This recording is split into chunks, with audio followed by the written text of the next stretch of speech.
aquello es un lagarto. Yo dije, es una cosa rarísima, es una hoja.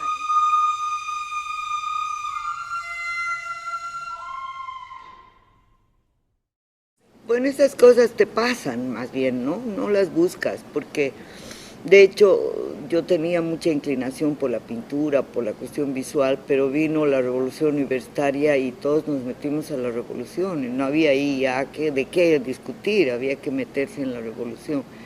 Y luego cuando vino la dictadura, pues ahí fueron otros procesos, ¿no? De, por ejemplo, redescubrir el mundo indígena, que estaba en mí, pero también que estaba siendo muy golpeado, ¿no?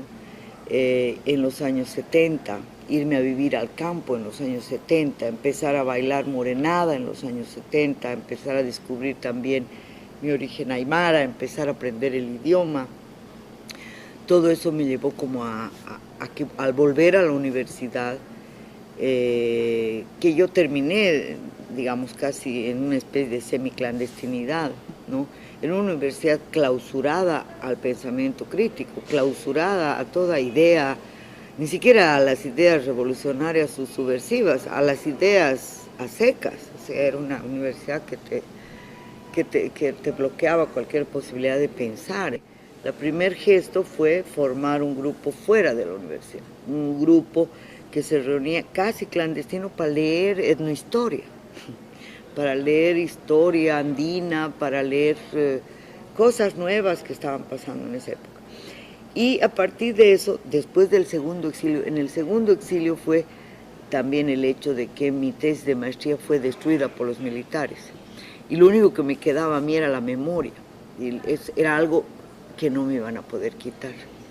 Y entonces a partir de la memoria yo fui construyendo como un diálogo con la realidad que me llevó a fundar el taller de historia oral andina, a partir de prácticas como la lengua, ahí a profundizar un poco el tema de la lengua, y hacer de la historia oral un registro que nos llevó a descubrir un universo de prácticas, de conducta, de comunidades urbanas, rurales, que hacían teatro, que hacían veladas literarias, descubrir en las bibliotecas de estos viejitos, pues, o las obras de Beth Draven, que es este anarco australiano. En fin, todo un mundo cultural bien interesante, ¿no? Y lo primero fue, pues, después de hacer el librito, porque yo ya había escrito ahí un par de libros, pero uno de ellos fue Los artesanos libertarios y la ética del trabajo. Y claro, hicimos con mucho entusiasmo muchos ejemplares, demoramos mucho tiempo en vender, pero cuando se nos ocurrió hacer un video, el primer día de la exhibición, había más lectores que los que compraron el libro durante 10 años, ya. O sea, realmente tuvimos que dar y dar y dar el video hasta que la gente, porque se pasaron la voz en el público. Entonces ahí como que tuvimos de pronto una especie de enfrentamiento con el mundo de la imagen sin un manejo técnico muy elaborado, que a mí me llevó también a romper con la disciplina por el lado de que las personas que trabajaban conmigo, que sí habían estudiado cine formalmente, no podían captar, digamos, esa sintonía con lo popular por varias razones. Cuando al final hice yo un video mío, estábamos hablando en aymara con el protagonista, que era un escultor, y el camarógrafo no sabía cuándo poner plano más corto, plano más largo, porque como no entendía lo que decía, entonces me tocó cambiar al aymara, o digo al castellano, porque la brecha lingüística impedía seguir con la sensibilidad que se requiere, esa atmósfera a la cual evocaba este escultor. Y así me fui autonomizando un poco de las disciplinas, y de hecho había practicado la sociología desde la historia, desde la antropología, desde la etnohistoria, desde la arqueología. Era una mezcolanza viviente y encima con la imagen. Entonces se fue haciendo esa trayectoria sin mayores pretensiones, simplemente, yo sí nunca pensé que había que dividir la realidad, que había una integralidad en la realidad, que era un hecho social total, además eso lo dijo un clásico, digamos, de la socioantropología, que es Marcel Mauss, hay ciertas cosas que son totales, que son políticas, económicas, son ideológicas, ¿no? Un ritual cumple funciones totales, una fiesta es un hecho social total. Entonces ese fue el enfoque, ¿no? Y picar de todas las disciplinas, picar por aquí, por allá. Y últimamente mucho en estudios literarios, porque yo hace rato que sostengo, porque uno de los desafíos de mi práctica pedagógica es que la gente aprenda a escribir, pero aprende a escribir con su propia voz, que desarrolle su propia voz autoral, que trabaje el texto con placer, que el escribir no sea una tortura, que pueda ser convertido en un ejercicio feliz, ¿ya? Y ese es un trabajo que me ha llevado a pensar que la sociología es una rama de la literatura. Y también leemos novelas y vemos mucho cine en mis materias, porque el desafío narrativo es igual, digamos, es equivalente más que igual, es equivalente. O sea, narrar implica una verosimilitud, un gesto de comunicación, una puesta en juego de lo propio, de lo íntimo, de la subjetividad, y en diálogo con una realidad, ¿no? Y esa subjetivación es algo que permite que la gente se apropie de su propia narrativa. Y claro, como mi curso es así y es optativo, yo he luchado toda la vida porque nadie nunca esté obligado a pasar clases conmigo, sino que solo los que quieren, y los que no quieren o no pueden, pues se van a otros paralelos. Entonces se han ido seleccionando y autoseleccionando lo que yo llamo los artistas del closet. O sea, los que no quieren salir a hacer arte, decir que son artistas porque los descalifican políticamente, los que quieren tener incidencia en lo que ocurre, tener voz pública, respetable, digamos, y por eso no, un poco que esconden con su sensibilidad estética. Pero en el caso, digamos, del trabajo conmigo, trabajo que es de tesis, que es de trabajos de investigación, se explayan, pues. La dificultad está a veces en que entiendan que eso también es una reflexión de tipo social, ¿no? O sea, que en la carrera tienden a considerar que se están yendo muy lejos de la sociología y que ya han salido de los márgenes de la disciplina y que hay que volverlos al redil. Y entonces cuando a veces les toca un tribunal, de repente tienen que sufrir bastante, ¿no? Tienen que, digamos, hacer unos ajustes en aras de la disciplina, ¿no? Pero ya el gesto de libertad ya está instalado en ellos, ¿no? Y eso es muy bonito, ¿no? O sea, saben que están haciendo concesiones a la disciplina, pero ya no es la disciplina las que por dentro los ha trabajado en una especie de autocensura, ¿no? Bueno, y eso es lo que hago yo. Entonces, yo soy socióloga de la imagen y apenas sé manejar la cámara, digamos, tomo fotografías por carambolas, ¿no? Escribo guiones porque me sueño.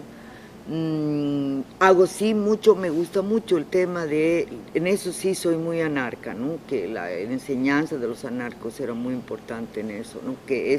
No puedes separar el trabajo manual del trabajo intelectual. Entonces yo hago muchísimo trabajo manual, de construcción, de tallado en madera, de reciclado de basura, tejemos con bolsas plásticas, hacemos libros a mano, hacemos libros manuales, un poco en ejercicio de esa libertad creativa y de romper con la sumisión al sello editorial, a las lógicas del mercado que encarecen muchísimo el libro, que lo hacen inaccesible a la gente que es a donde te interesa llegar. Entonces, prácticas callejeras también, ¿no? Prácticas de calle, desde que van del graffiti a las vigilias, al acompañamiento de movimientos sociales, que son también los que nutren la reflexividad académica, teórica, ¿no? Y peleas, ay, yo me hago pelear, me peleo con todo el mundo y con los cientistas, por ejemplo, me peleo con la gente que creen que todo es cuestión de palabras, ¿no? O sea, que hablar del vivir bien ya estás en la onda, ¿no? Cuando en realidad yo me pregunto, ¿cómo vivirán los que tanto hablan del vivir bien, ¿no? O sea, ¿no será cuestión de intentar vivir de otro modo?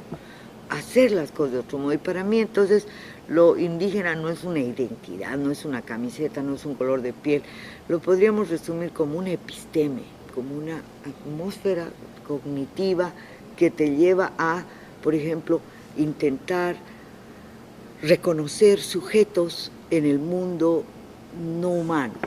¿Ya? Bueno, de hecho eso, cualquiera que practica rituales con cierta regularidad y seriedad, habla pues con los achachilas, habla con los cerros, con los ríos, habla con el lago, habla con las piedras, ¿no? Yo hablo con las piedras. Y esto es un elemento. El otro elemento es esto de la mano y el cerebro, ¿no? O sea, sembrar, cosechar y hacer los rituales de siembra y cosecha te llevan a otra relación con los alimentos, ¿no? Y el otro es intentar crear comunidad, ¿no? Y la comunidad es también un entorno epistémico de conocimiento, pues, en grupo, ¿no? De procesos, ¿no? De conocer, hacer, de saber hacer. Eso, entonces son cosas muy sencillas, que no tienen mucha teoría.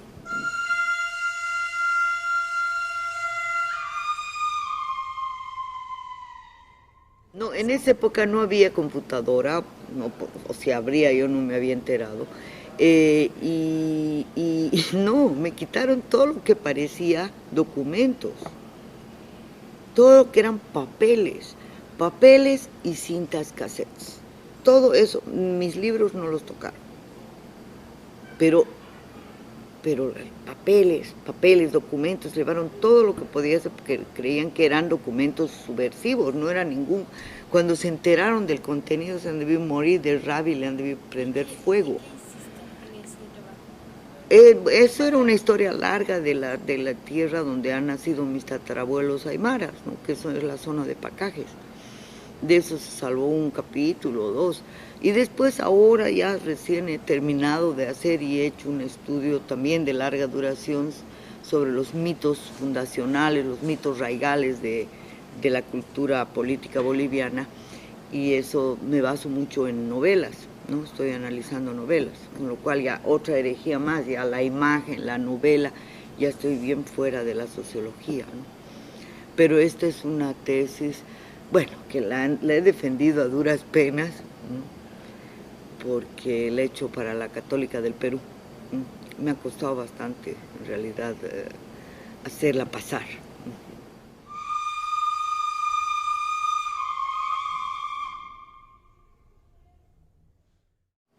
Bueno, yo he hablado desde hace muchos años y me suscribo, digamos, dentro de esa corriente de pensamiento del colonialismo interno, pero el colonialismo interno entendido desde Fanon y desde Pablo González, con el cual además tengo unas divergencias, ¿no? Porque él lo ve dentro un poco de la sociología de la explotación, ¿no? Lo ve como una especie de suplemento a la explotación económica, en tanto que yo más bien lo veo como un modo de dominación. Y claro, antes de conocer a Pierre Clastres o a Partha Chatterjee, yo ya pensaba que lo político es determinante en última instancia en nuestros países, ¿no? Es decir, que hay como una capacidad de definir todo lo demás, ¿no? Desde lo político. Y por eso la dominación es tanto o más clave que los modos en que la gente produce, ¿no? Es decir, pueden haber dos productores que producen de la misma forma, pero si uno es indio y uno es blanco, la estructura de dominación hace que uno tenga acceso al crédito y otro no, así de simple. Entonces, yo me suscribo de una genealogía propia de reflexión sobre el colonialismo que tiene pues autores que son desconocidos en América Latina y que no son reivindicados por estas corrientes de moda, como por ejemplo Gamaliel Churata o Carlos Medinaceli, Sergio Almaraz, René Zabaleta, yendo más atrás, Melchor María Mercado, Guzmán Poma de Ayala. Esa es la genealogía que yo reconozco. Entonces es como que en un momento dado las órbitas del pensamiento académico gringo se hubieran acercado peligrosamente a mi pequeño planeta, ¿no? Y hubieran visto y cosechado algunas ideas, que es lo que pasó con este señor Miñolo, ¿no? O sea, que de pronto, ¿no? Dijo, ay, aquí, ¿no? Un pensamiento geopolítico, ¿no? Que ocurre cerca de San Luis Potosí. Para él, Potosí y San Luis Potosí son lo mismo. Yo tengo la evidencia material de esa confusión, vista desde Duke, obviamente.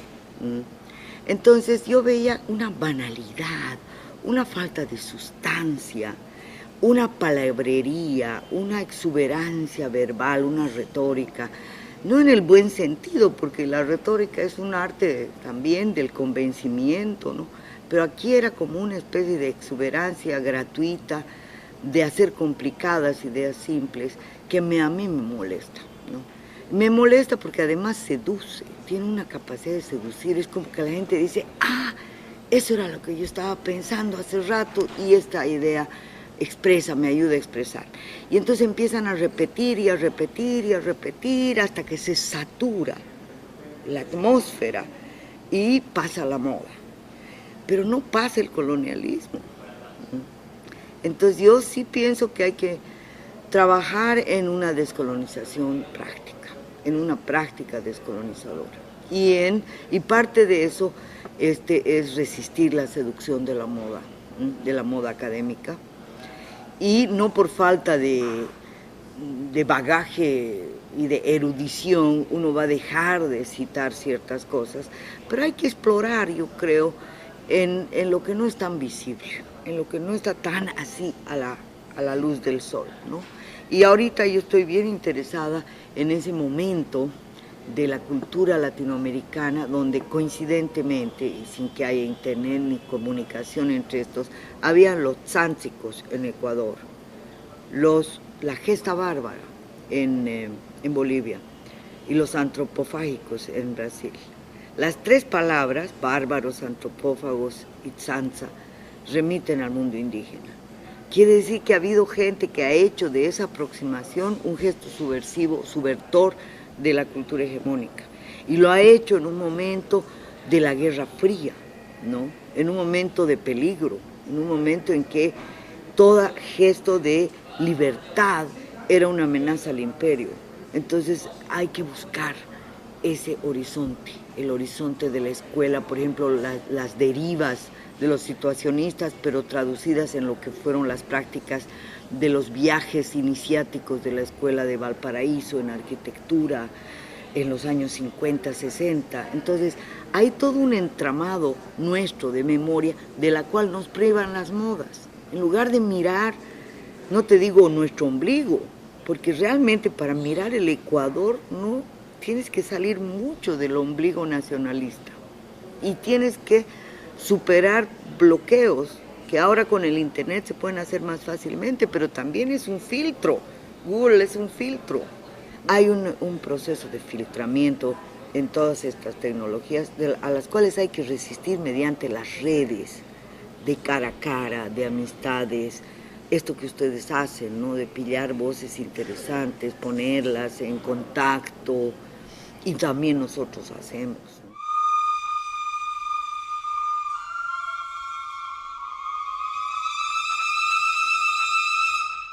Yo no tengo ninguna vergüenza de hablar de la comunidad, ¿no?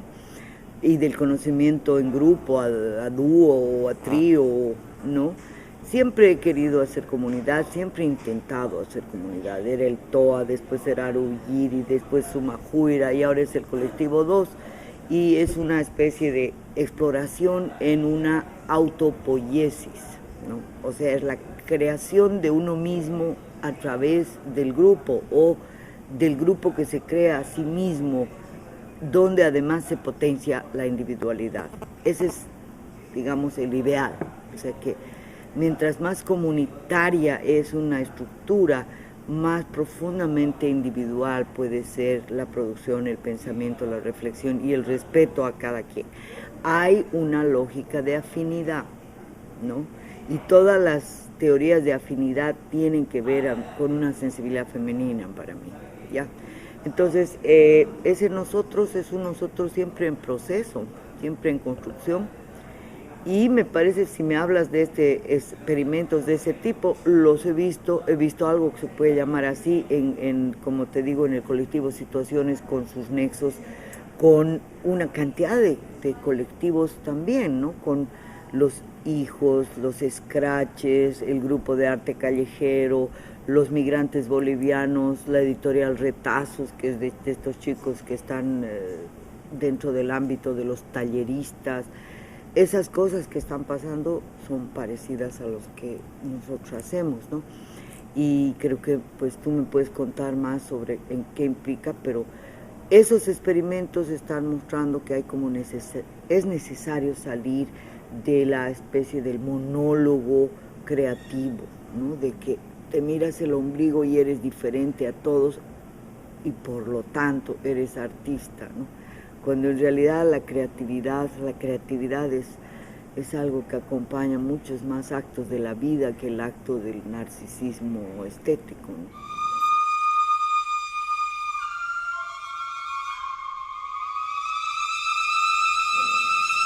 Mira, es que encontrar un manuscrito de 1000 páginas, de las cuales 400 son dibujos, es un shock. Eso se publica en 1980, la primera edición que yo tengo es la de 1000, yo tengo unas 12 ediciones, el 80, imagínate, una edición anotada, una edición con la fonética quechua moderna, una cosa fuera de serie. Desde años atrás el Guamán Poma me ha acompañado en todo, ¿no? en muchas dudas. Es un autor además profundamente colonizado, porque él está escribiéndole al rey de España y tiene que convencerlo al rey de España de que él es un súbdito católico absolutamente del cual no se libre de toda sospecha, digamos, de idolatría, ¿no? Entonces es un personaje muy complejo, ¿no? Es muy cheje, ¿no? Tiene como dos mundos en plena combate permanente, ¿no?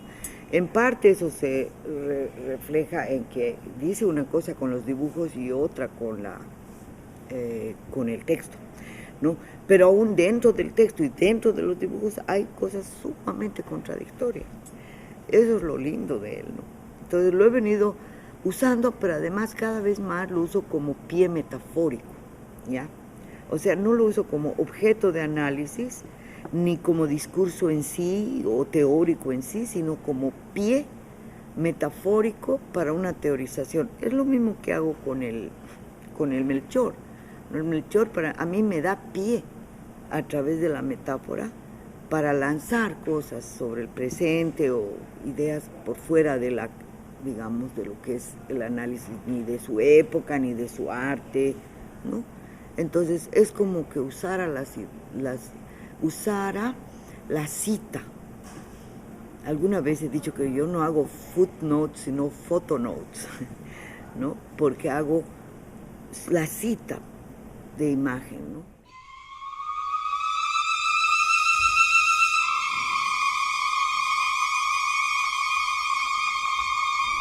Sí, es justamente una lectura que se apunta a la descolonización del mestizaje, ¿no? El mestizaje viene como un paquete civilizador, está empaquetado, ¿no?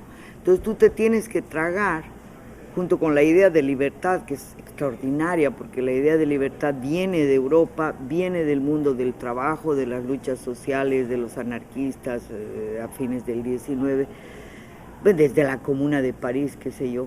Entonces, esa idea de libertad está empaquetada en toda la envoltura capitalista del consumo. Entonces, lo mismo la idea de identidad.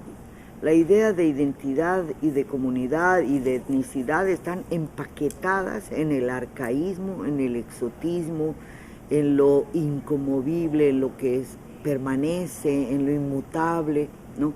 Yo creo que hay que desempaquetar esas dos cosas y revitalizar, revivir, avivar el sentido de lo que es la libertad, por un lado, y toda la herencia cultural europea, y por otro lado el sentido de lo indígena como una alteridad epistémica, como una posibilidad de mirar el mundo con otro código, ya con otro código cultural, como te digo, que te permita dialogar con el cosmos, reconocer otras fuerzas más allá de la voluntad individual o del talento y qué sé yo, reconocerte en diálogo con el mundo, con otras fuerzas del universo, ¿no?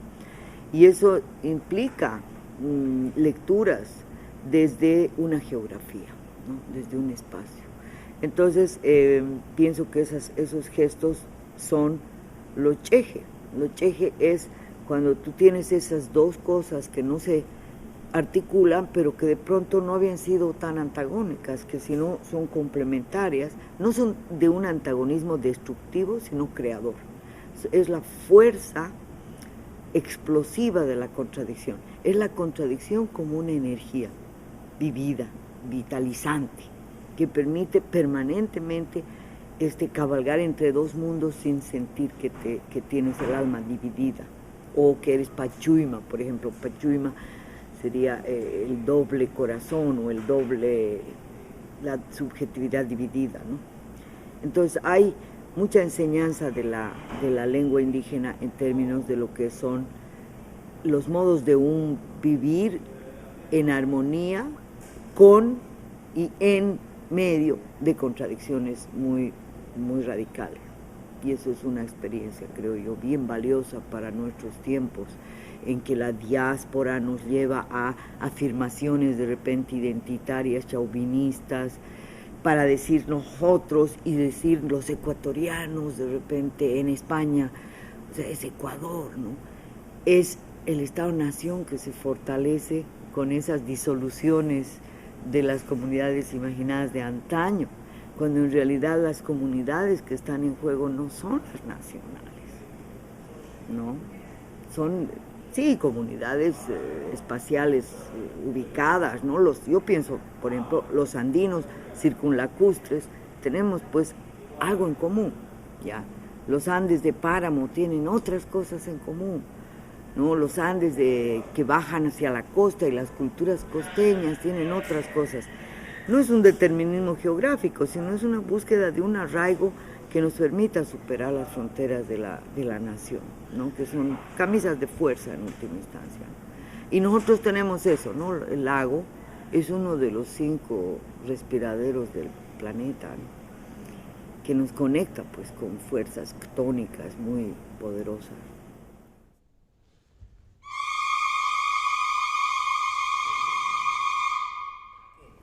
Una taicatahuaco me considero, una mujer joven vieja, andina, por supuesto. Si te digo taicatahuaco, ese es porque soy andina, ¿no? Soy una mujer madura, con el corazón joven, nacida en unos cerros, en medio de unas determinadas estrellas que no se ven en el norte, y que de alguna manera está conectada con flujos de energía joven, gracias a que soy profesora. Mi correo electrónico es Iatichiritua, ya eso quiere decir, yo soy profe, yo soy maestra, soy profesora, que puede ser de escuela, yo soy profesora de escuela, tengo auténtica vocación de maestra, de profesora, ¿no? Y eso me define, ¿no? Me rejuvenezco muchísimo con las nuevas generaciones. Y toda mi generación es una generación de traidores, ¿sí? De que se han vuelto neoliberales después de haber sido ultraizquierdistas. El grueso, o sea, pocas excepciones. Y yo me he pedido asilo, me he exiliado de mi generación y me he pedido asilo entre los jóvenes, porque realmente es lo que me ha permitido conocer unos mundos y unas sensibilidades que me enriquecen muchísimo. Entonces, así yo me defino, como una profe que es a la vez joven y vieja.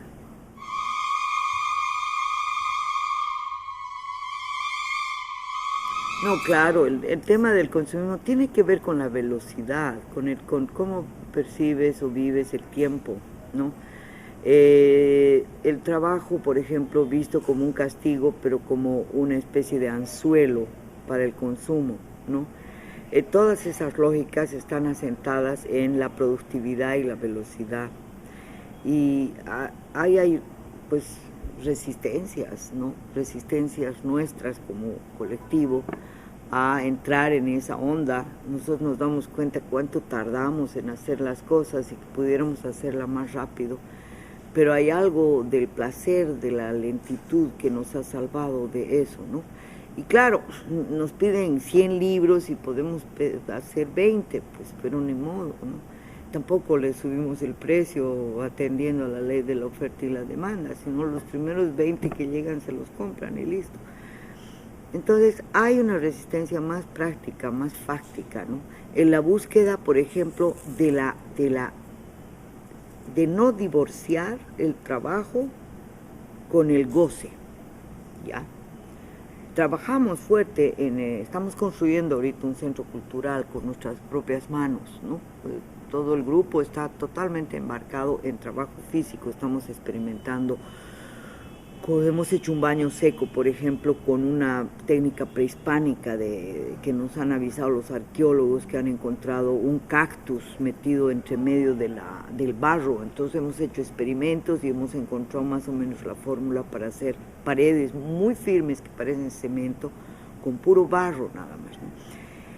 Trabajamos, pero tiene un ritmo, aculicamos coquita, nos sentamos, ritualizamos un poco el momento laboral, entonces nos resistimos a esa velocidad impuesta y tratamos de recuperar esa alegría con la cual en el campo, por ejemplo, se cosecha, se cultiva, se trabaja en función de un bienestar que no está asociado a la saciedad, ¿no?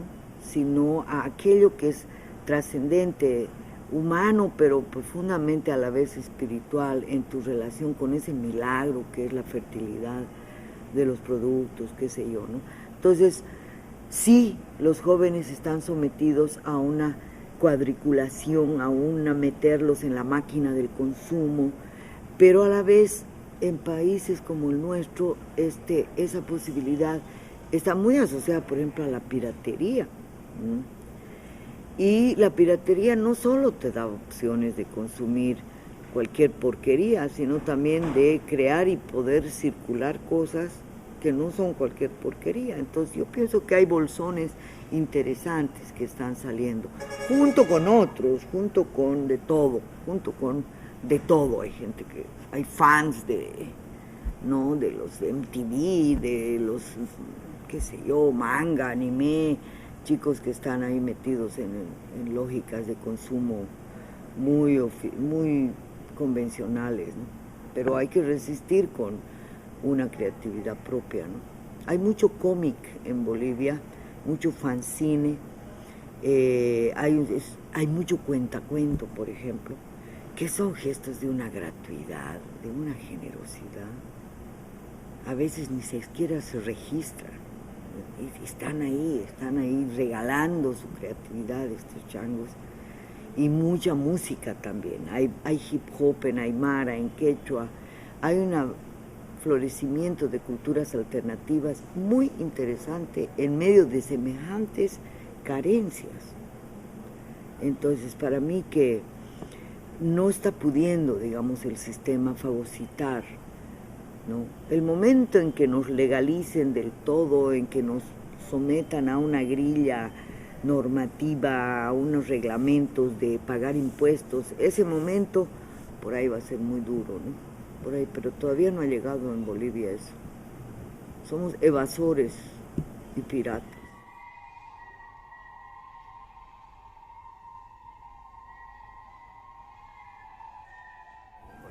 Mira, en Bolivia se está reproduciendo el Estado del 52 con sus mecanismos autoritarios, patriarcales, clientelares de relacionamiento con los movimientos populares, ¿no? Con las organizaciones campesinas, cocaleras, etc., ¿no?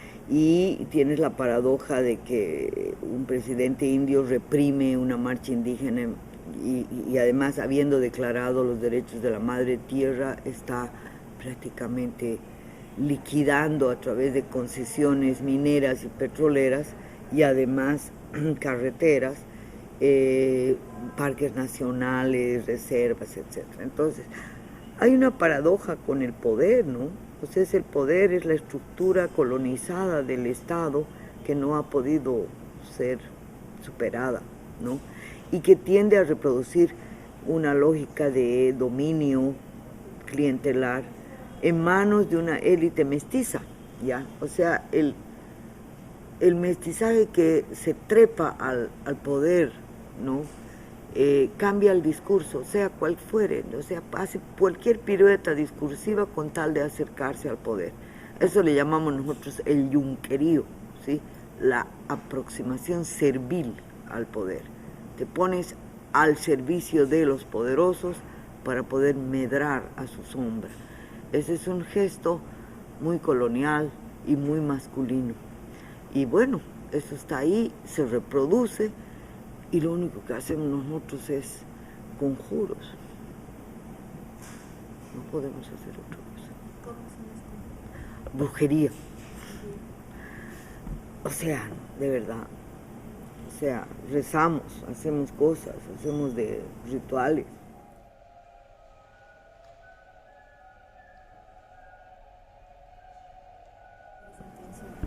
Y es esa contemporaneidad intensificada, esa intensificación del presente y el que el futuro finalmente es un albur, lo que te permite seguir viviendo a pesar y mantener cierta lucidez crítica, ¿no? Que tienes obligadamente que reactualizar un pasado diferente de alguna manera, revivir el pasado y darle otro signo al pasado, que no sea el de la repetición de la dominación, ¿no? Que sea más bien ese pasado que ha subvertido, que ha sido capaz de subvertir gestos, más que políticas, más que acciones, más que discursos, son gestos. No, a mí me ha entusiasmado mucho la posibilidad de construir una universidad de cero, digamos, ¿no? O sea, porque siempre he pensado que la universidad tiene un lastre del pasado, entre otros casos un lastre de la autonomía, un disfraz de autonomía que ha hecho que de algún modo sea un escudo contra la transparencia, un escudo que favorece la corrupción. La universidad en Bolivia es una bolsa de pegas, una cartera de pegas para los clientes de determinadas facciones, una cosa horrenda, que no privilegia para nada ningún tipo de excelencia ni talento, ¿no? Entonces, ver que hay una posibilidad me ha entusiasmado. Tenemos derecho a tener esperanzas, tenemos derecho a creer en algo, y creer en que es posible crear algo diferente y meterle con todo para apostar a eso, me ha parecido que valía la pena. No te digo que ahorita no haya motivos para ser pesimista, pero yo diría que hay una balanza, también hay motivos para ser optimista. Yo he visto que hay gente que está en disposición al menos de poner en discusión los supuestos que antes eran inamovibles. Ahorita por lo menos se han hecho agua los consensos conservadores y bueno, en el ámbito de esto del tronco común, que es donde yo he estado, bueno, había más consenso, digamos, renovador que conservador. Entonces, no veo por qué tenga que fracasar.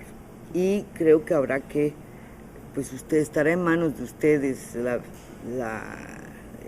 el seguir insistiendo, digamos, en las líneas maestras de lo que hemos estado haciendo en función de una cosa que sea otra, diferente, que no sea más de lo mismo, con otros nombres, y sobre todo que no sucumba a la retórica de lo nuevo. O sea, lo nuevo como retórica es el peor enemigo de lo auténticamente nuevo.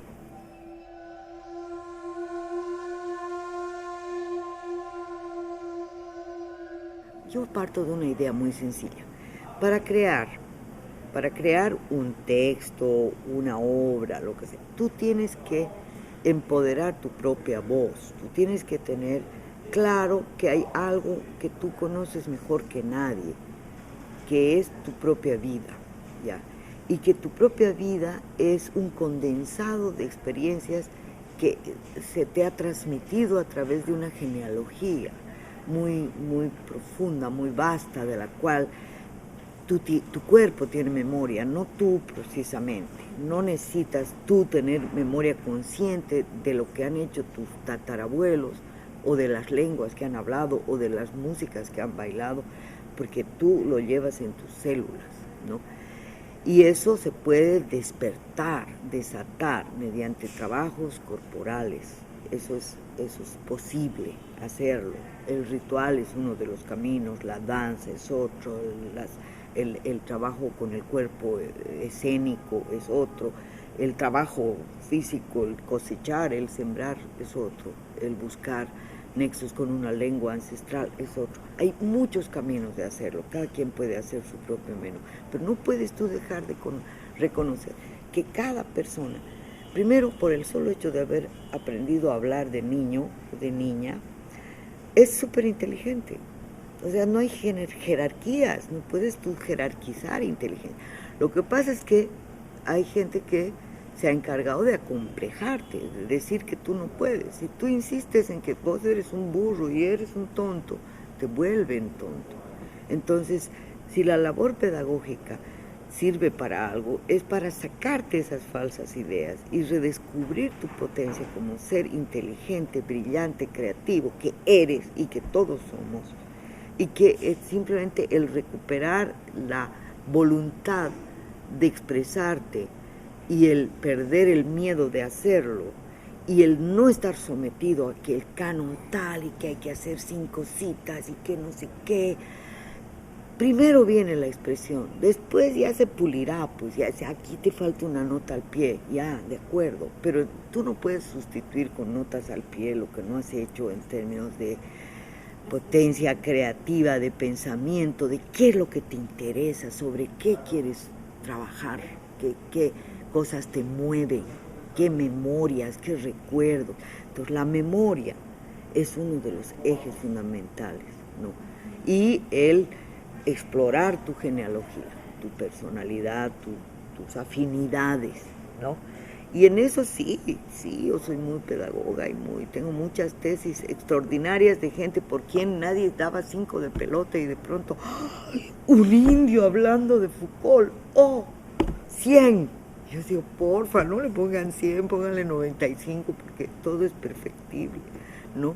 Esa cosa que de pronto, tipos a quien nadie les daba pelota en la universidad, bueno, ahorita son catedráticos, son maestrantes, doctorantes, pero es que tuvo que haber alguien que diga, wow, lo que tú haces vale, lo que piensas vale. Y no esa cosa de que no, estás escribiendo mal castellano, y no, que Foucault, que Derrida, que Bourdieu, mudo, ¿no?